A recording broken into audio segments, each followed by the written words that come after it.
అందరికీ జై భీమ్. ఒకసారి మనం స్లోగన్స్ ఇద్దాం మన గట్టిగా. కొనసాగిద్దాం మానీల ఆలోచన విధానాన్ని. ఎందుకు స్లోగన్స్ అంటే సభ కొద్దిగా జోష్ వస్తుందని. కొనసాగిద్దాం మానీల ఆలోచన విధానాన్ని. వర్ధిల్లాలి ఎస్సీ ఎస్టీ బీసీ మైనార్టీల ఐక్యత. వర్ధిల్లాలి ఎస్సీ ఎస్టీ బీసీ మైనార్టీల ఐక్యత. Thank you. ప్రతిష్టాత్మకమైన ఉస్మానియా యూనివర్సిటీ ఆర్ట్స్ కళాశాల రూమ్ నెంబర్ 57లో వెనుకబడిన కులాల సమాఖ్య బీసీఎఫ్, అదేవిధంగా BC intellectuals forum, DBSA, 42% BC reservation పోరాట సమితి, అదేవిధంగా పీడిఎస్, జార్జిరెడ్డి, సబ్బండ శక్తి, బీసీ జేఏసీ, తెలంగాణ విద్యార్థి నిరుద్యోగ జేఏసీ, అదేవిధంగా వివిధ విద్యార్థి సంఘాల సమక్షంలో ఈ ఉస్మానియా యూనివర్సిటీలో ఈ కార్యక్రమానికి ముఖ్య అతిథులుగా డాక్టర్ చిరంజీవి సార్ మాట్లాడి వెళ్ళిపోయారు.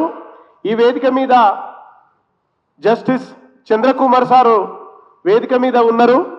అదేవిధంగా రాముల్ సారు, అదేవిధంగా మన రామ్ షెపర్డ్ సారు బీసీ ఉద్యమాలను భుజాల మీద వేసుకొని నడిపిస్తున్నటువంటి ప్రొఫెసర్లు, మేధావులు ఉన్నారు. మహిళలు కూడా ఏమాత్రం మేము తక్కువ కాదు, మన అస్తిత్వాన్ని మన ఆత్మగౌరవాన్ని వినిపిస్తామని చెప్పినటువంటి సబ్బండ శక్తి వ్యవస్థాపకురాలు అయినటువంటి దాసోజు లలితక్క లాంటి వాళ్ళు, అదేవిధంగా ఉస్మానియా యూనివర్సిటీ విద్యార్థి నాయకత్వం, ఈరోజు ఎస్సీ ఎస్టీ బీసీ మైనార్టీ విద్యార్థి నాయకత్వం మొత్తం కూడా మన పెద్దలు చంద్రకుమార్ సార్ ఉన్నారు సార్, అదేవిధంగా రాముల్ సార్ ఉన్నారు, అదేవిధంగా మన రామ్ షెపర్డ్ సార్ ఉన్నారు. ముఖ్యంగా ఏంటంటే సార్, ఈ సభ ఉద్దేశం ఏంటి అంటే సార్, మాట్లాడటానికి మీరు పెద్దలు ఉన్నారు కాబట్టి కేవలం సభ యొక్క లక్ష్యాలను మాత్రమే నేను వివరిస్తా. ఈ సభ అంటే చాలా మంది ఏమనుకుంటారంటే ఈరోజు కేవలం ఇది ఒక్కరోజు సభ పెట్టి వెళ్ళిపోవడం కాదు, ఇది ఒక చరిత్రను స్మరించుకోవడానికి మాత్రమే కాదు, ఒక కొత్త చరిత్రను సృష్టించడానికి ఈ కార్యక్రమం ఉపయోగపడుతుందని సందర్భంగా తెలియజేస్తున్నాను. ఇది కేవలం జయంతి ఉత్సవం కాదు, మహనీయుల వారసత్వాన్ని, వారి ఆశయాలను భవిష్యత్తు తరాలకు స్ఫూర్తిగా అందించేందుకు మనం తీసుకున్న చైతన్యవంతమైనటువంటి నిర్ణయం అని ఈ సందర్భంగా గుర్తు చేస్తున్నాం. 100% ఉన్నటువంటి మనం హక్కుల్ని అడుక్కుంటున్నాం.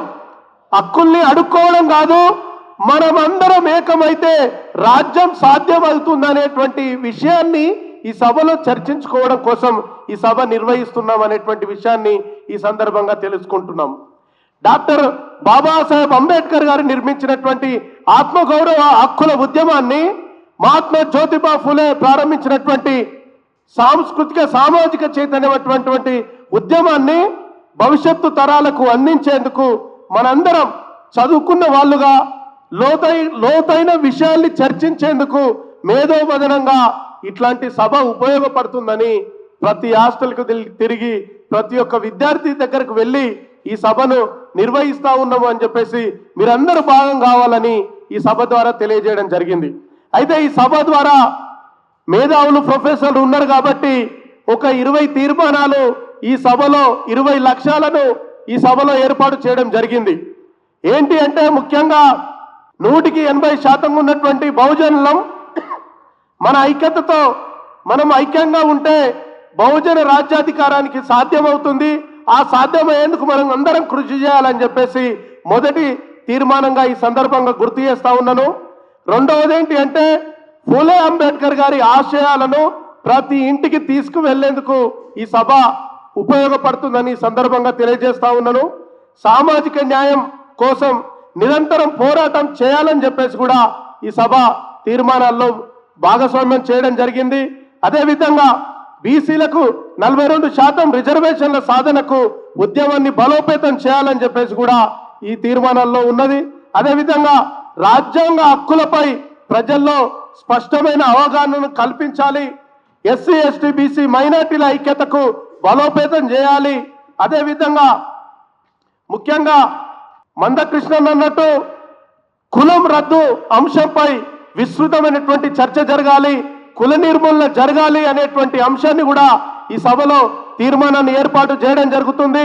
అదేవిధంగా బహుజన సంఘాల మధ్య కూడా సమన్వయాన్ని పెంచుకోవాలని చెప్పేసి కూడా ఈ సభ ద్వారా తీర్మానం చేయడం జరుగుతూ ఉన్నది. అదేవిధంగా వెనుకబడిన వర్గాల సమస్యలకు రాజకీయ పరిష్కారం కోసం కూడా కృషి చేయాలని చెప్పేసి కూడా ఈ సభ లక్ష్యాల్లో పేర్కొనడం జరిగింది. అదేవిధంగా బహుజనులు విద్య, ఉద్యోగ, ఆర్థిక, రాజకీయ రంగాలలో ముందుండేందుకు మనం ఎట్లాంటి కార్యాచరణ తీసుకుంటే బాగుంటుందో ఆ లక్ష్యాల దిశగా మనం ప్రయాణించాలని చెప్పేసి కూడా ఈ సందర్భంగా తెలియజేస్తా ఉన్నాము. చివరగా మానీయుల చరిత్రను విద్యార్థులకు, యువతకు చేరవేసే స్ఫూర్తితో ఇట్లాంటి మానీయుల జయంతోత్సవ కార్యక్రమాలు ప్రతి ఊరున, ప్రతి వాడన, ప్రతి విశ్వవిద్యాలయంలో ఏప్రిల్ నెల అంటే ఏప్రిల్ ఫూల్ నెల కాదు, ఏప్రిల్ పవర్ఫుల్ నెల, మానీయుల నెల అనేటువంటి విషయాన్ని అందరికీ చేరవేసేందుకు ముందుకు తీసుకెళ్ళాలి. అదేవిధంగా బహుజనుల యొక్క స్వాభిమానం, ఆత్మగౌరవాన్ని పెంపొందించేటువంటి విధంగా ఉండాలి. అదేవిధంగా ప్రజల్లో రాజకీయ చైతన్యాన్ని కూడా కలిగించేందుకు ఈ సభల్లో ఇట్లాంటి సభలు ముందుకు తీసుకువెళ్తాయని సందర్భంగా తెలియజేస్తూ, ఈ అంశాల మీద ప్రొఫెసర్లు జస్టిస్ చంద్రకుమార్ సార్ లాంటి వాళ్ళు వచ్చారు కాబట్టి ఇట్లాంటి అంశాల మీద ఈ సభలో చర్చించాలని చెప్పేసి ఈ సందర్భంగా తెలియజేస్తూ, నాకు ఈ అవకాశం ఇచ్చినటువంటి మిత్రులకు హృదయపూర్వకంగా జై భీమ్ తెలియజేస్తూ ముగిస్తా ఉన్నాను. Thank you. జై భీమ్.